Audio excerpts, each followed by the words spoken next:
welcome to our today's episode where we cover the latest news about the EU-Mercosur trade deal. Let's dive right in. In a move that's been brewing longer than some marriages last, the European Union and the South American bloc Mercosur are finally sealing the deal on one of the world's largest free trade agreements.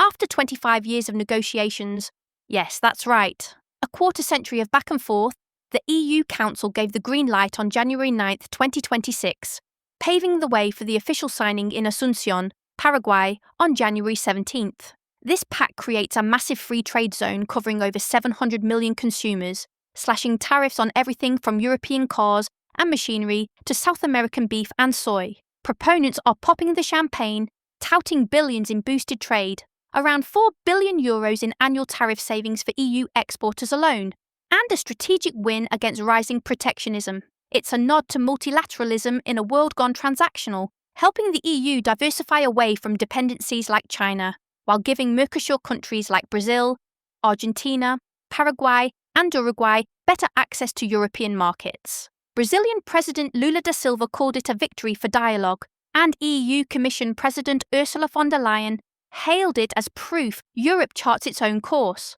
But not everyone's cheering. Farmers across Europe, especially in France and Poland, are up in arms, literally blocking streets with tractors, fearing a flood of cheaper imports will crush their livelihoods. To calm the storm, the EU threw in safeguards, quotas on sensitive products, rapid response tariffs if markets get disrupted, and even rejigged its budget to front-load €45 billion in agricultural subsidies. The deal still needs the European Parliament's nod, with a potential legal challenge looming next week that could throw a wrench in ratification. If it sails through, expect ripple effects on global supply chains, from food to finance. In this era of trade wars, is this a beacon of cooperation or just another uneven handshake? Stay tuned as the ink dries.